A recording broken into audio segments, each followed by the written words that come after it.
My name is Anika, and I was 32 when I understood that 8 years of holding a clinic together could be released with a single breath. Not with a shout, not with a slammed door, with a manila envelope, a notary stamp, and a filing date that had already passed while they were still choosing their Sarahs. I want to be clear about what this story is. It is not a revenge fantasy. There are no poison prescriptions, no burn charts lit for spectacle, no cinematic monologue delivered through tears. It is the sound of a machine stopping because one person stopped oiling it. The machine in this case was a family. I didn't do one to mate. I'm say my family. They ran a small dental clinic, Raman Dental Care, 2 chairs in a converted storefront near the university, held in an LLC that bore my brother's name like a vanity plate on a car he had not paid for.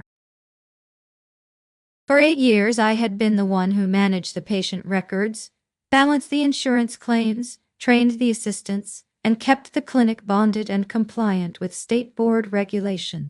My brother Rafi held the title of managing dentist. I held a Bachelor of Dental Surgery degree and a state license I had earned 6 years earlier, credentials his name could not legally carry because he had never passed the licensing exam. They knew this.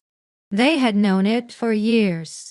What they did not know was that I had already filed a change of dentist of record with the State Dental Council. The form was dated February 14th. The compliance audit was scheduled for March 15th. And on March 12th, my family invited a corporate hospital chain to tour the clinic over brunch, hoping to sell a contract they had not earned without me.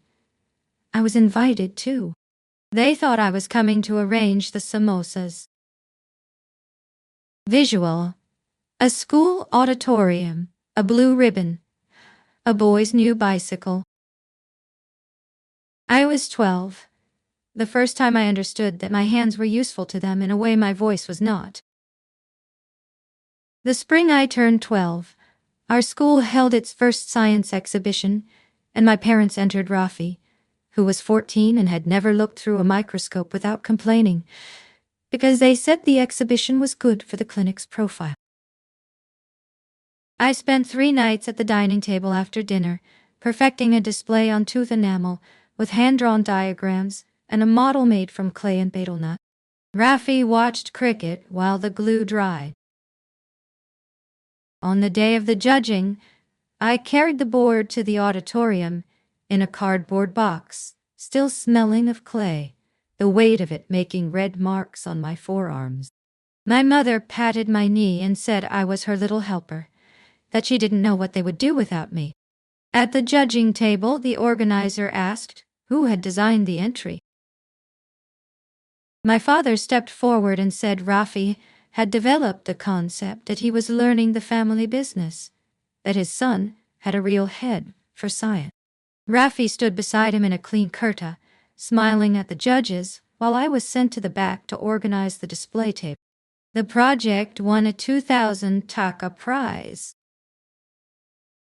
Rafi accepted it with a speech about curiosity and tradition that he had rehearsed in the car. That night, the 2,000 taka bought Rafi a new bicycle, a red Hero with curved handlebars.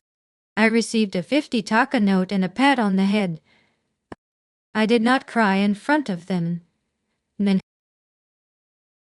I cried in the clinic storage room, surrounded by boxes of dental floss, because my mother had said, Anika's always been our foundation. Why would we change that? She said it, while sorting the mail, not looking up. The way you note that the rice cooker is running, or that the delivery has come. I was useful. I was not worth a ribbon. Visual: a dining table, a shoebox of receipts, a calculator. One. I was 17 when I found the 32,000 taka deduction. My father had bought a new digital X-ray unit that fall, a machine with a sensor and a monitor, and he was drowning in receipts he had shoved into a shoebox labeled taxes in black marker. The box sat on the dining table for 3 weeks. I organized them alphabetically, then chronologically, then found the accelerated depreciation schedule he had forgotten to file for the new equipment and the energy rebate from the November utility audit. 32,000 taka. That was the exact difference between my father owing the tax office 12,000 and getting a refund of 20,000 that spring. He clapped me on the shoulder at dinner and told my mother I had a real head for business, that I was a natural. I asked if I could be added to the business checking account so I could pay the supply invoices directly, instead of waiting 3 days for him to find his checkbook and sign every bill. My mother reached across the table and patted my hand. "Anika has always been our foundation," she said. "Rafi needs to learn the financial side for his university applications. Why would we change that?" I looked at my father.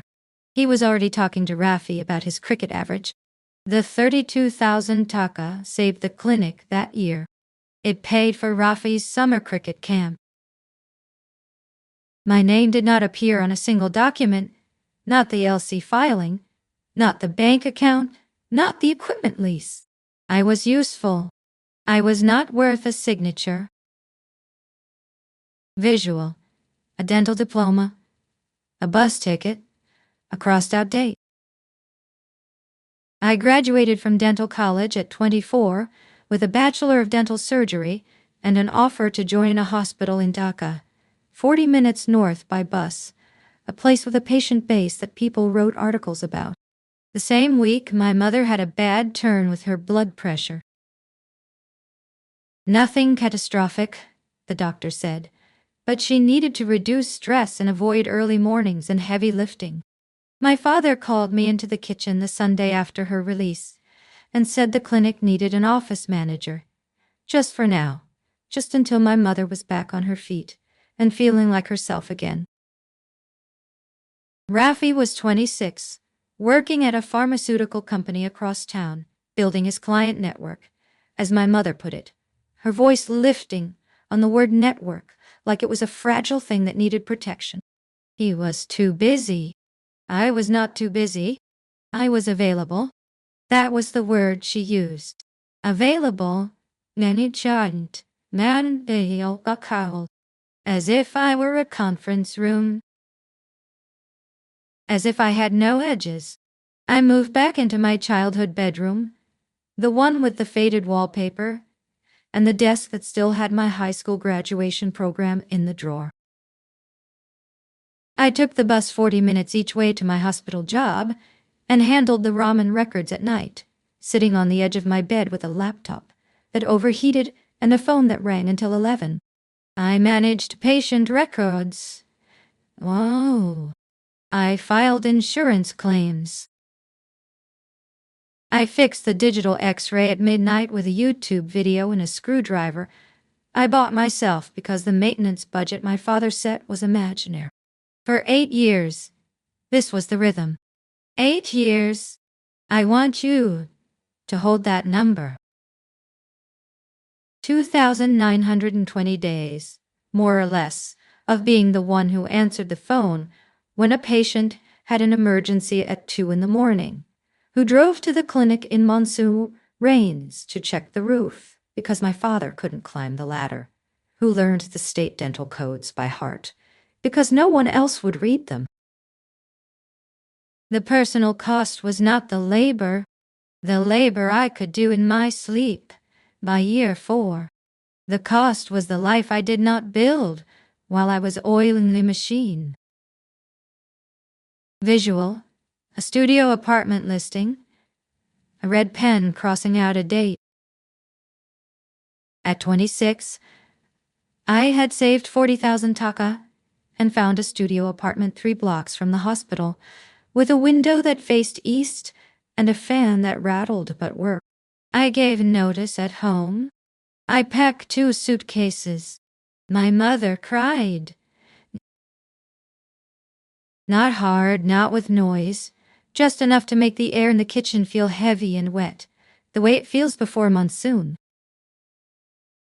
She said my father still wasn't strong enough to handle the stress of new regulations, that Ralphie was up for a promotion and couldn't be distracted by insurance emergencies, that the patients only trusted me, that I was the only one who knew the clinic management software password and the name of the reliable lab technician, and the exact day the state inspector liked to visit.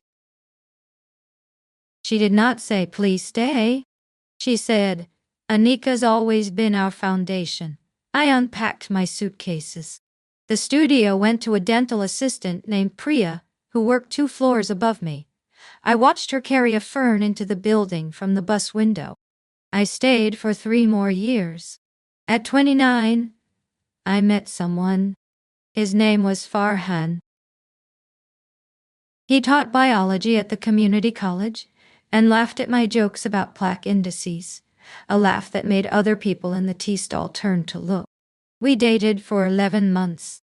He had a small flat with a balcony and a cat that tolerated me. He wanted me to move in with him after the holidays. I wanted to. But the January insurance renewals were due, and the autoclave had a pressure fluctuation that required daily check-ins with the repair company, because my father had chosen the cheapest bit. My mother had started introducing Farhan as Anika's friend from the hospital even after I corrected her twice at Sunday dinner. Farhan asked me once directly why Rafi's name was on the LSC paperwork when I was the one who handled every crisis. I did not have an answer that sounded sane outside my own head. I said I was helping the family. He looked at me for a long time. He left after 13 months.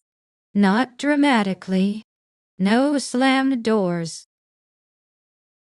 He just stopped asking me to choose him. I did not blame him. I had not chosen him. I had chosen the insurance claims, the autoclave repairs, the family that needed me to be available for 8 years. Visual: a state council seminar, a stack of pamphlets, a notepad. The mechanism was born in a state council seminar I attended alone on a Tuesday night in January. I was 31. The state had passed a new Dental Practice Act, effective January 1st, requiring every licensed dental clinic to have a dentist of record who held a current license from the state council and who was the designated professional responsible for all patient care and facility compliance. The license required a bachelor's degree, a national exam, and a state jurisprudence test. Rafi had never taken it. He had never intended to. I had passed the BD's licensing exam in 2018. After a patient questioned a treatment plan, and I realized I needed legal standing to sign charts under my own license. I passed on the first attempt. My license number was BDS 2018 445 51. I was the only person in my family who could legally manage the clinic under the new act. The state clerk explained that existing designations would expire on March 15th unless renewed with the licensed dentist's signature and a notarized affidavit of active practice. I sat in the back row with a notepad and wrote down every deadline. Rafi sat at home watching cricket.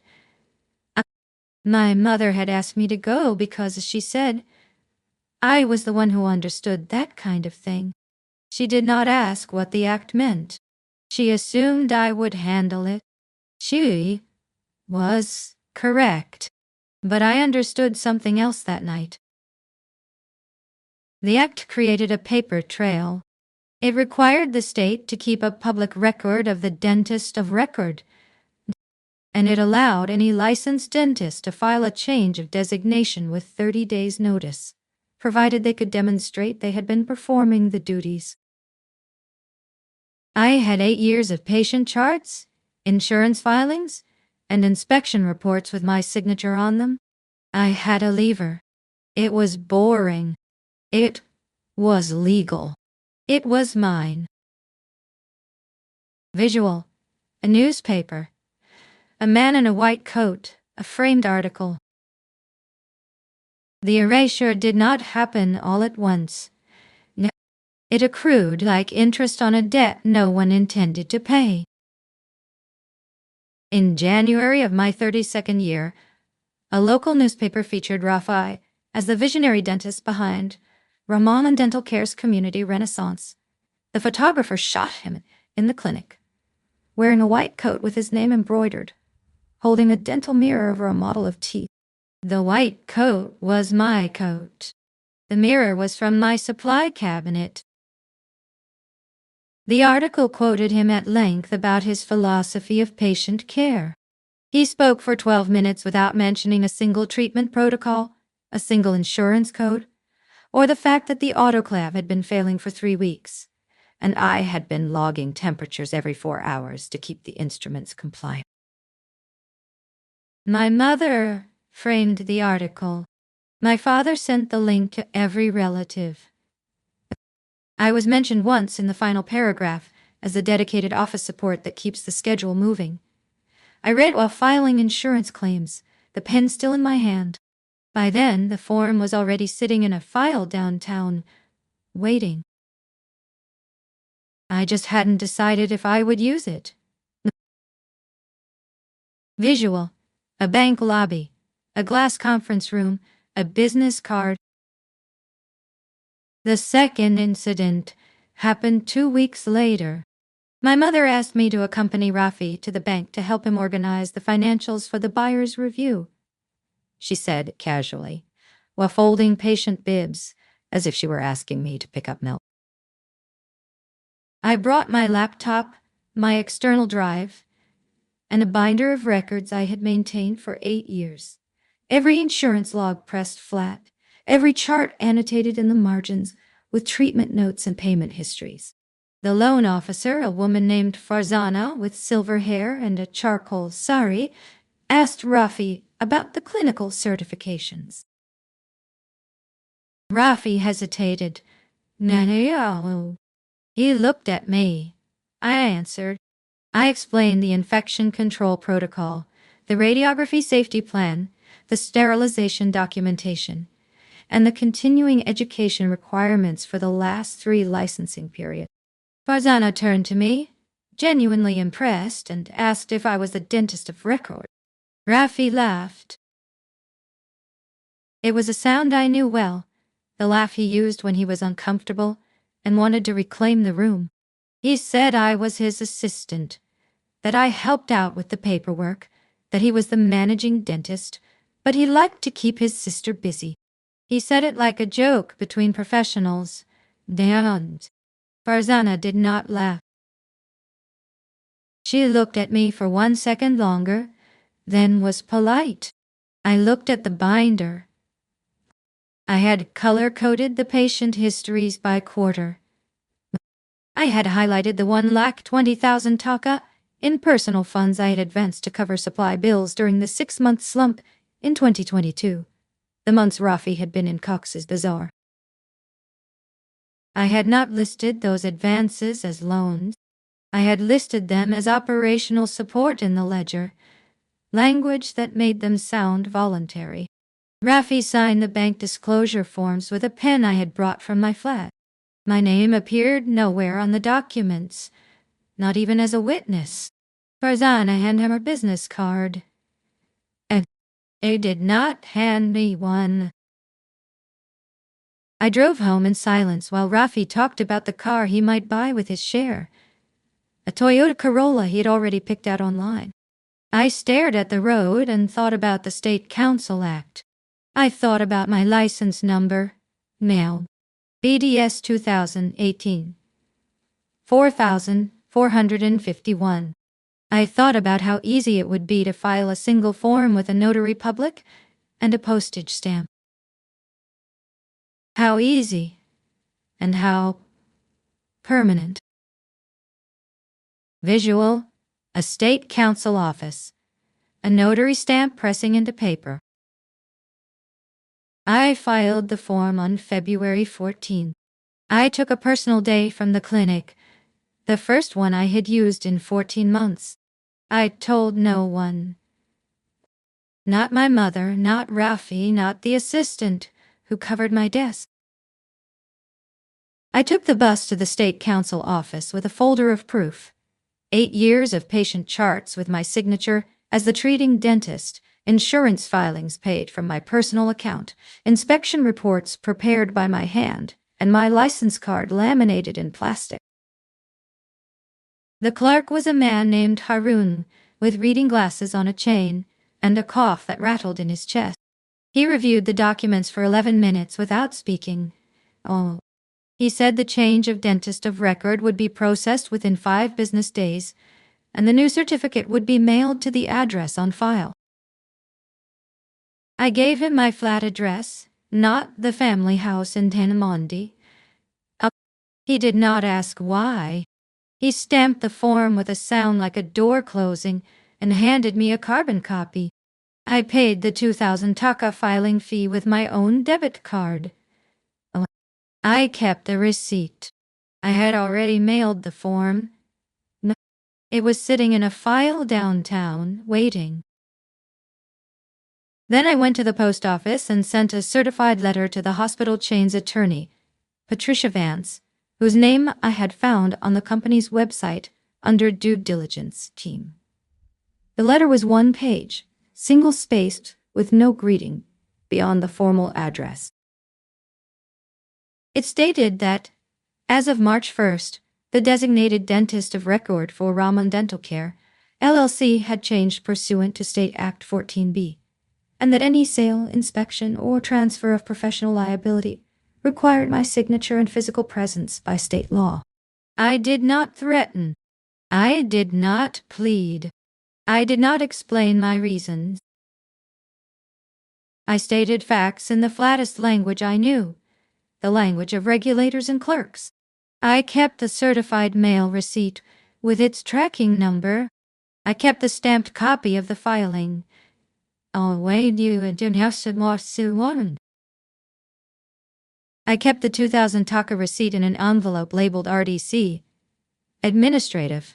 I went home and made a cup of tea and sat on my couch and waited for March 12th. The family did not know. They were planning the brunch menu. They were planning the sale. They were planning to hand me the napkins and ask me to check the tea. Visual. A hotel conference room. A silver tea service. A samosa display. March 12th arrived warm and bright. A morning that felt like a promise no one asked for. My mother had rented the conference room at the hotel because she said it impressed buyers, gave them a sense of the professionalism they were buying into, care that came from attention to detail. There were white tablecloths and a silver tea service, and a platter of samosas from the bakery Rafi liked, the one that charged 50 taka for a singara. I arrived at 10:45, wearing a navy sari I had bought for a conference 3 years ago, and never worn because my mother had called that morning to say my father was having a bad day, and could I please check the generator in the clinic basement. My mother kissed my cheek and told me to make sure the tea was strong and to set out the sugar cubes, not the packets, because Mr. Raman was a man who noticed details.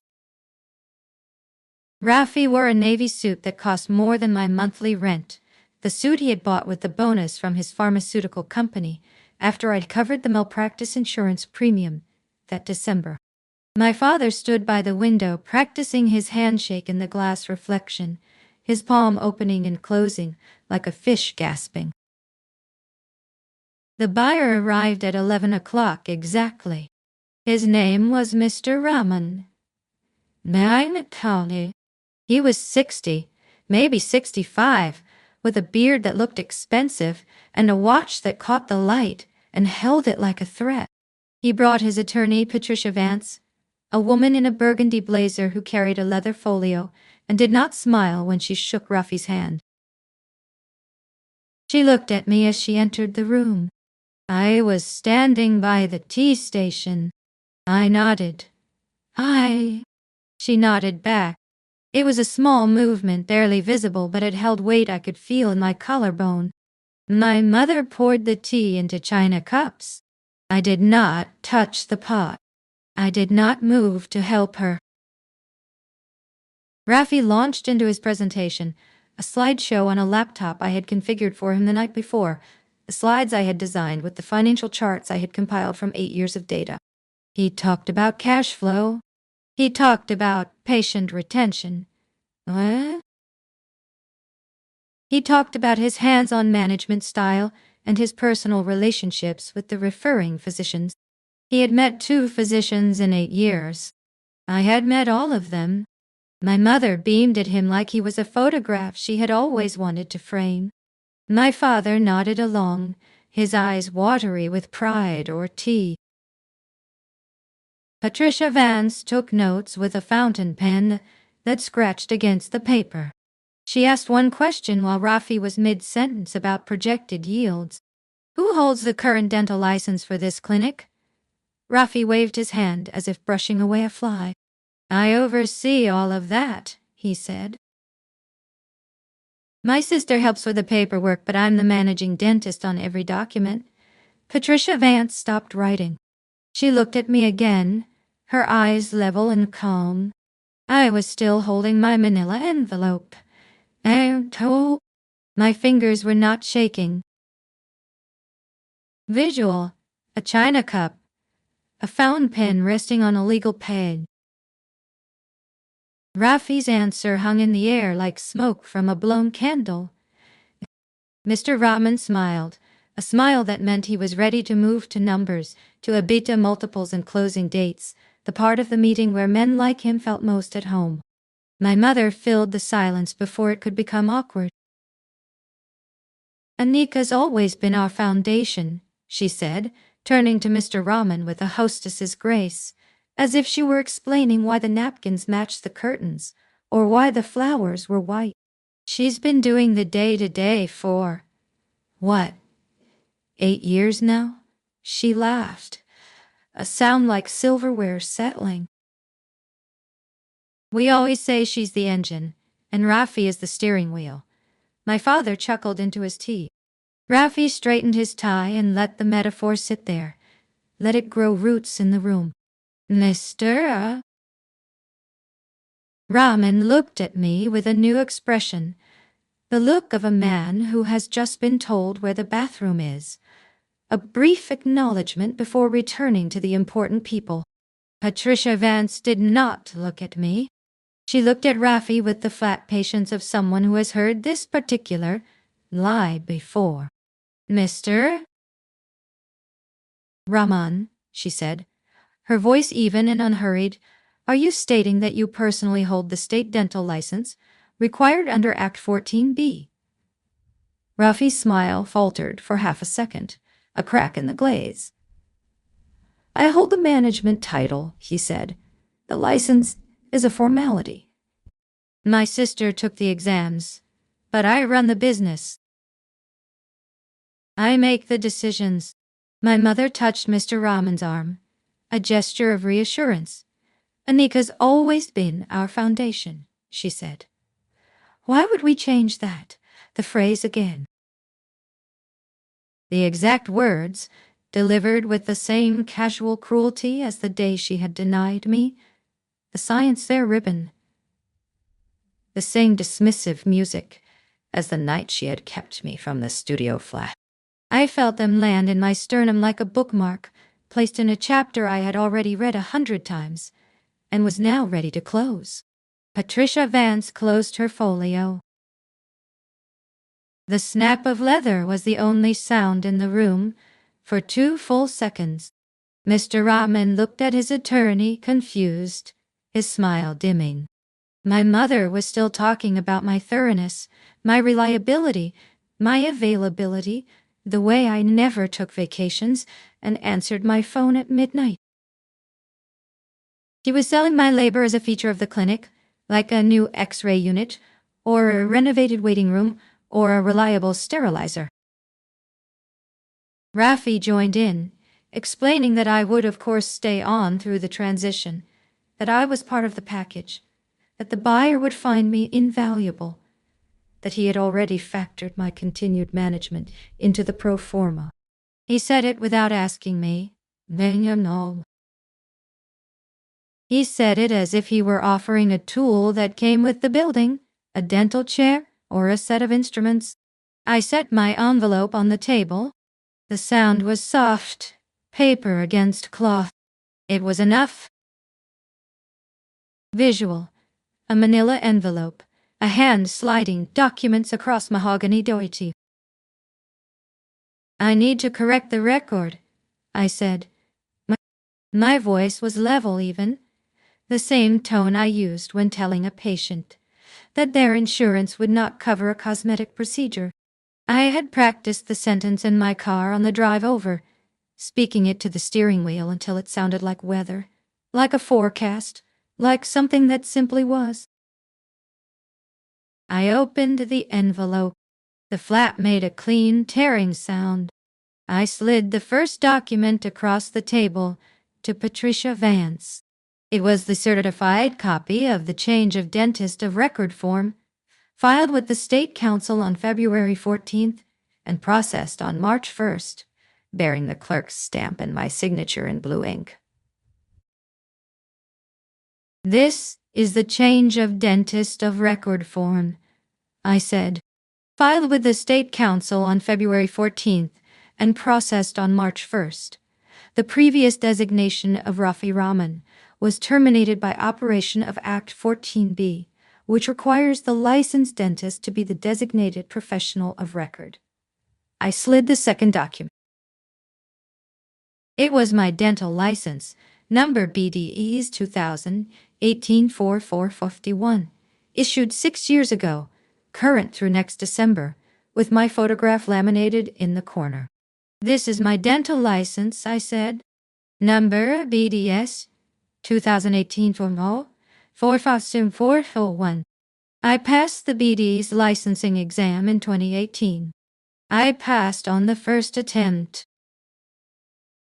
My brother has never held a dental license. I slid the third document, a spreadsheet printed on green paper. This is a ledger of operational contributions from my personal funds to Rahman Dental Care, LLC, over the last 8 years, I said, totaling 1,20,000 tak. None of these have been repaid. None were documented as loans in the LLC operating agreement. They were drawn from my personal savings to cover supply shortfalls, equipment repairs, and insurance premium delinquencies that occurred when the LLC account was empty. Rafi laughed.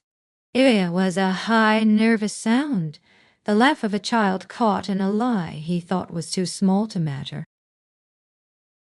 Anika, what is this? He said.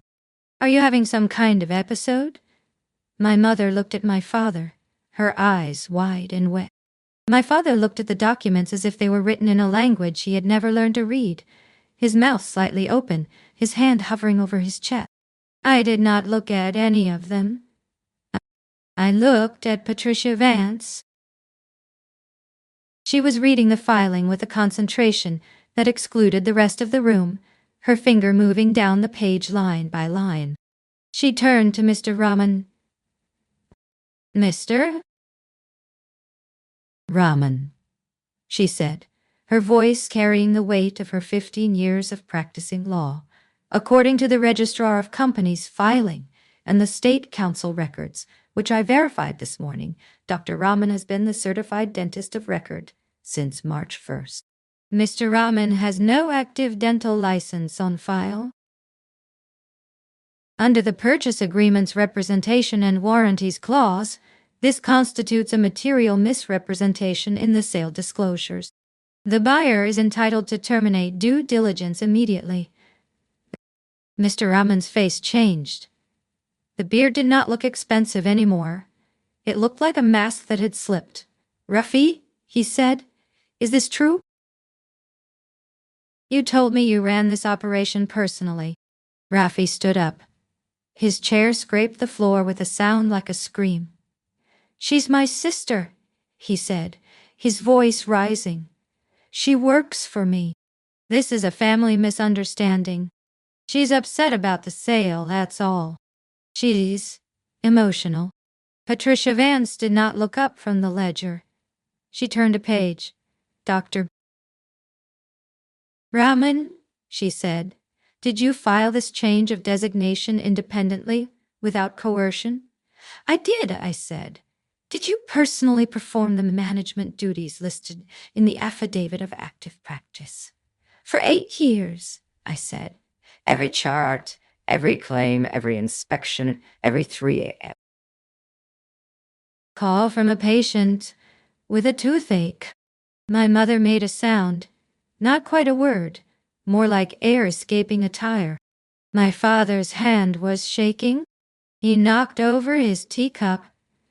The brown liquid spread across the white linen, like a map of something breaking open. Rafi was shouting now, something about loyalty, about blood, about how I had embarrassed him in front of a client, how I had sabotaged the family. His voice was the only loud thing in the room, bouncing off the hotel walls. I did not raise mine. I did not stand. I reached into the envelope and pulled out the last document, a single sheet of plain paper. "This is my resignation from all informal and formal management duties related to Raman Dental Care LLC," I said. "Effective immediately. And I am terminating my access to the clinic management software, the LLC supplier accounts, and the insurance portal. I am also notifying all patients and referring physicians that all future communications should be directed to the managing dentist on file, as listed with the Registrar of Companies." I placed it on the table next to the spreading tea stain. Mr. Raman stood up. "Yo." He did not look at Rafi. He looked at me, and then at Patricia Vance, and then he picked up his own folio. "I think we're done here," he said. My mother reached for my arm. I moved my chair back. "Anika," she said. "Anika, please." I looked at her. I looked at the tea spreading across the table. I looked at Rafi, who was still standing, his face red, his hands open and empty. I picked up my empty envelope. I walked out of the room. No one followed me. Not then. I stopped.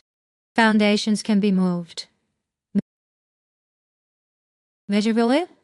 A laptop screen. A red login error message. I did not go home. I went to my flat and changed into jeans and a kurti, and sat on my couch with a cup of tea that I let cool while I worked. Then I began the withdrawal. I changed the password on the clinic management software. The account was in my name, paid for with my personal credit card for the last 4 years because Rafi said the LLC couldn't afford the 3,000 taka monthly fee, and my father had agreed. I canceled the auto-renewal. I exported the patient database to my personal external drive and deleted the master file from the shared cloud folder. I logged into the LLC bank account, which I had accessed for 8 years because I was the one who balanced the transactions and caught the errors, and I removed my authorized user status through the online portal. The bank sent an automatic notification to the primary account holder, my father, that a user had been removed and the pending transactions might be affected. I did not answer my phone when it rang 30 minutes later, my mother's name bright on the screen. I let it ring until the voicemail picked up. I changed the outgoing message on the clinic line, the number I had carried in my pocket for 8 years, to a generic message directing all calls to Rafi's cell phone, which he never answered before noon. Then I stopped. I had not destroyed anything. I had not hidden information they could not legally obtain. I had simply stopped holding the door open with my shoulder. The machine began to break immediately, the way a clock stops when you stop winding it. Without the software, Rafi could not access the patient records to schedule the inspection Mr. Rahman had demanded before closing, nor could he prove the clinical certifications he had claimed. Without my signature on the insurance forms, the broker could not renew the malpractice policy, which was due in 17 days, and which I had prepared every quarter for 8 years. Without my personal funds covering the gap between the insurance reimbursements and the supply bills, the March auto draft bounced for the first time in 4 years, triggering a late fee of 2,000 taka and a notice of default risk from the lender. I did not cause these things. I simply stopped preventing them. I stopped oiling the machine. Visual: a phone screen, 7 missed calls, a kitchen table at night with 1 lamp on.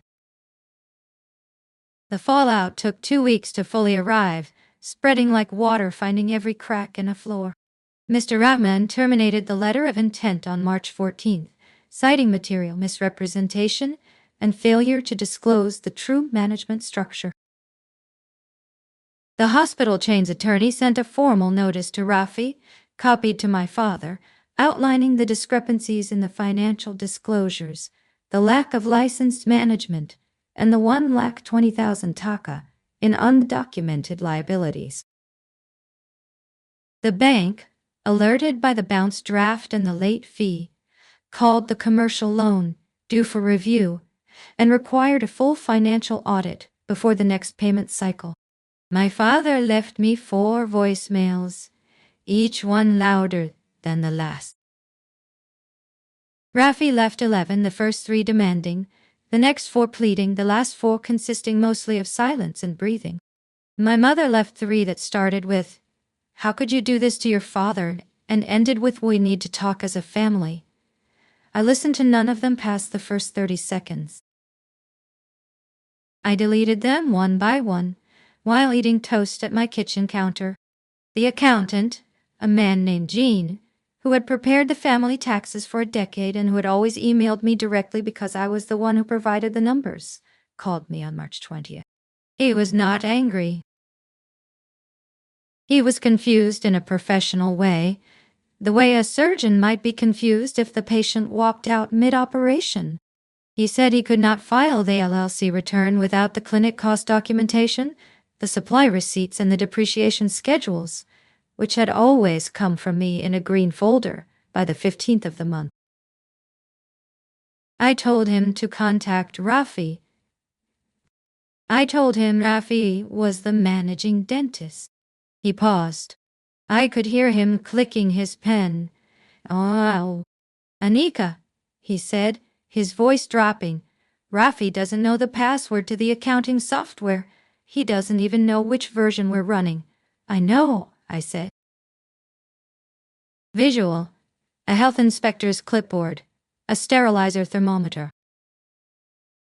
The state council inspector called Rafi directly to schedule the compliance audit he was legally required to attend as the managing dentist of record before the March 15th deadline. Rafi did not know what a compliance audit entailed. He did not know the inspector's name was Roberto Santos. He did not know that the autoclave had a failing heating element the technician had reported to me 2 months prior, which I had been managing with a backup unit and twice daily temperature logs because my father had refused to pay the 12,000 taka repair, saying we could wait until spring. The inspector found the autoclave below temperature during his routine walkthrough. He issued a notice of violation and an order to re-sterilize all instruments from the last 2 weeks. The fine was 5,000 taka. The repair estimate was 20,000, and the instrument supplier threatened to withhold credit until the violation was cleared. My father called me again, this time from the urgent care clinic. His blood pressure was 190/110. He said the stress was killing him, that I was killing him, that a daughter should not do this to her family. I told him to call Rafi. I told him Rafi was the managing dentist. Oh, I told him Rafi would handle it. I was calm. I was unbothered. I was free. Visual. A smartphone. 3 gray text bubbles on a screen.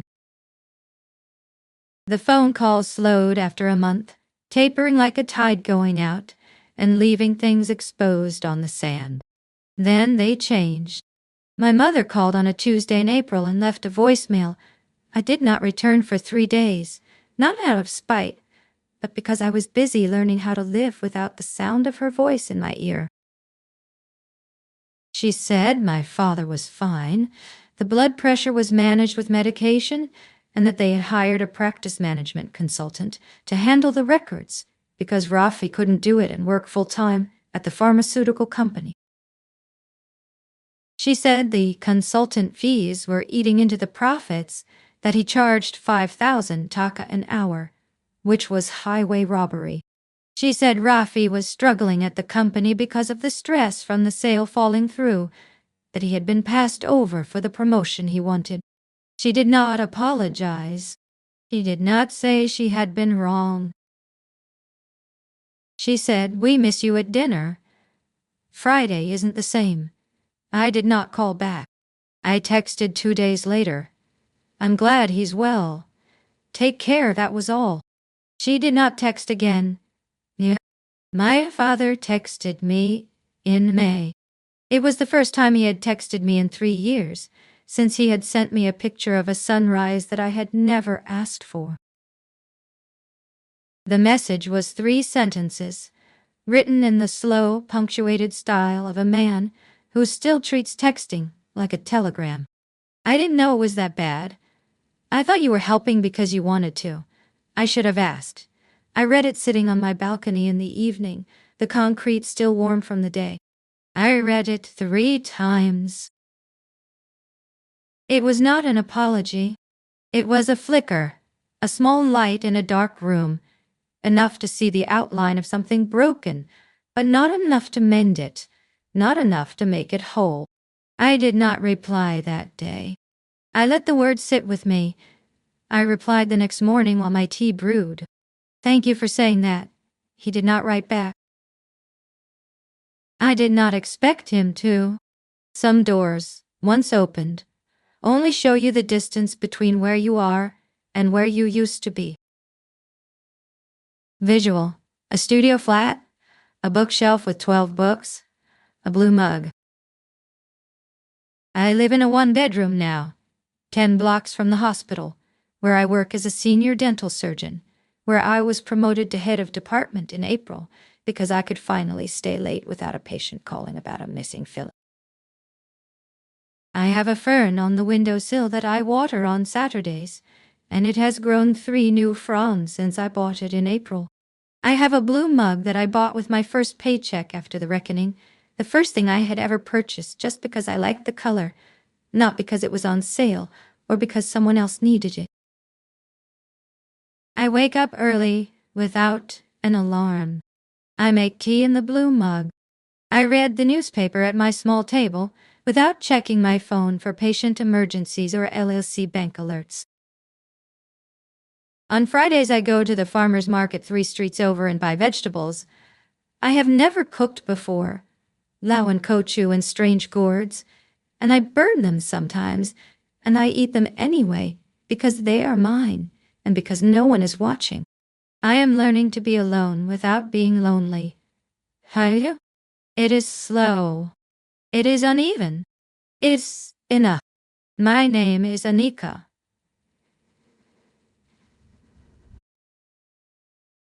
I am 33.